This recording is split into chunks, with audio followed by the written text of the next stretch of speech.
Pemirsa, di Market Review kali ini kita akan membahas topik yang menarik, diskon PPNBM jurus jitu otomotif lari kencang. Saat ini kami sudah terhubung bersama dengan Bapak Kukuh Kumbara yang merupakan Sekjen Gaikindo. Kita akan langsung sapa saja Pak Kukuh. Selamat pagi, apa kabar Pak?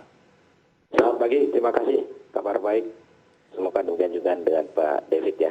Baik, terima kasih juga Pak Kukuh sudah meluangkan waktu di IDX Channel. Industri otomotif tampaknya menjadi sorotan dalam beberapa waktu terakhir, Pak. Ini terkait juga dengan kebijakan dari pemerintah memberikan diskon PPNBM begitu. Kita ingin tahu updatean terkini karena dari informasi yang baru saja kita sampaikan ini terjadi peningkatan yang cukup signifikan. Apakah benar kondisinya demikian, Pak Kukuh? Betul, jadi signifikan sekali. Terima kasih kepada pemerintah yang mengeluarkan kebijakan baru dan momennya tepat sekali.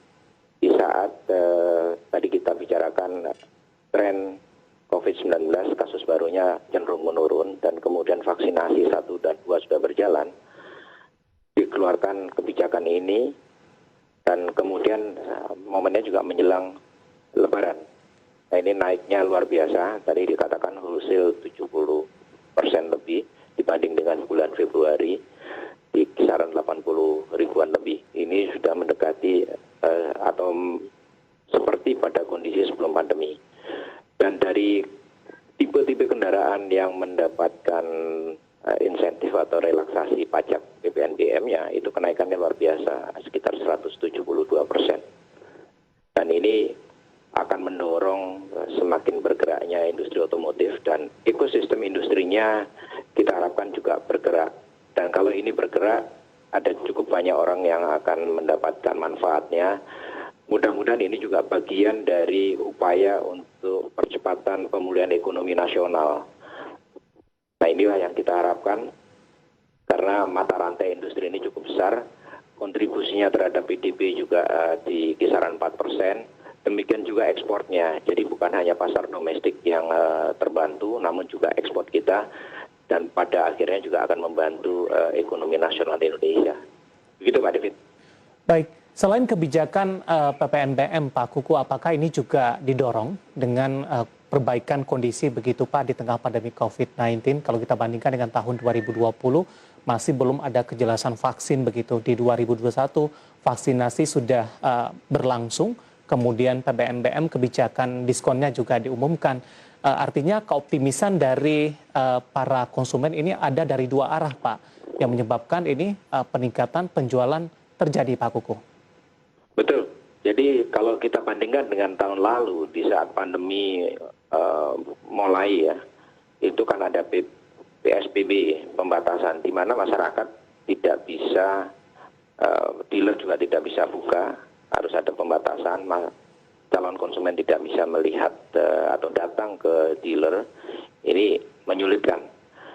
Demikian juga dengan pendukung-pendukung lainnya. Dan kondisi ini sudah berubah di tahun 2021. Mudah-mudahan bisa dipertahankan, dan inilah yang menjadi faktor-faktor meningkatnya penjualan kendaraan bermotor roda 4 atau lebih. Baik, Pak Kukuh, dari catatan tim redaksi kami, Pak, kalau kita bandingkan dengan waktu yang sama di tahun lalu, meskipun di Maret mengalami pertumbuhan yang cukup signifikan, tapi posisi di tahun 2020 jauh lebih tinggi, Pak. Apa yang menyebabkan kondisi ini terjadi? Apakah di tahun 2020, terutama di awal, dampak pandemi belum terlalu terasa, Pak Kukuh? Betul, jadi di awal, di kuartal pertama tahun 2020 itu kan belum muncul yang dampak daripada pandemi ini. Orang masih belum memastikan, dan kemudian di bulan Maret baru diumumkan bahwa sudah mulai ada kasus COVID di Indonesia, dan kemudian dengan cepat proses itu diikuti dengan penerapan PSBB. Nah, ini yang berdampak. Namun kalau dari catatan kami di bulan Maret ini saja, jadi saat dikeluarkannya atau berlakunya kebijakan pajak PPNBM ditanggung pemerintah, ini angkanya lebih tinggi dibanding tahun 2020, menurut catatan kami. Ya. Baik, artinya ini cukup direspon oleh para konsumen yang sebelumnya banyak menahan diri, kemudian dengan Betul. perbaikan kondisi yang ada saat ini, terus adanya diskon PPPM dan tampaknya momentum sangat-sangat dipergunakan oleh para konsumen. Menarik Pak Kuku, tadi Anda katakan ada beberapa tipe kendaraan yang mendapatkan diskon PPNBM ini, kemudian beberapa tipe tertentu ini mengalami penjualan 120% seperti yang Anda katakan tadi. Kalau kita ingin tahu dari anggota Gaikindo, untuk jenis kendaraan apa saja Pak yang paling terdampak terkait dengan kebijakan ini Pak Kuku? Rata-rata kendaraan-kendaraan yang seperti ditentukan dalam kebijakan adalah kendaraan-kendaraan yang local purchase-nya itu sudah cukup tinggi di kisaran 70% persyaratan pemerintah. Kemudian juga kendaraan tersebut dibuat di dalam negeri. Nah inilah yang mendapatkan insentif tadi atau relaksasi pajak tadi, dan ini yang direspon oleh masyarakat, dan memang itu kendaraan-kendaraan cukup populer dan itu yang diminati masyarakat. Kalau dari posisi harga Pak Kuku, sebelum dan sesudah PPM diberlakukan, seberapa besar penurunannya, terutama untuk tipe yang paling banyak diminati, Pak? Ya bervariasi, tergantung dari harga kendaraannya.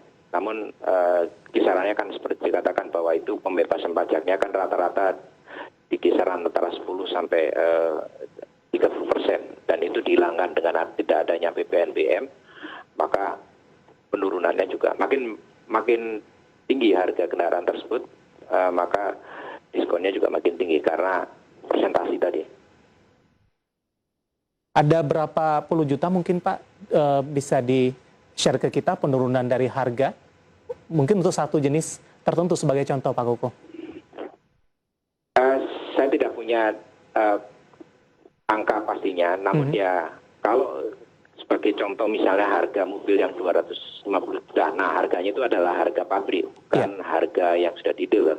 Jadi kalau dari pabrik ke dealer itu harganya 250 juta, dibebaskan PPNBM-nya sebesar katakanlah yang 10%, maka ada pengurangan 25 juta.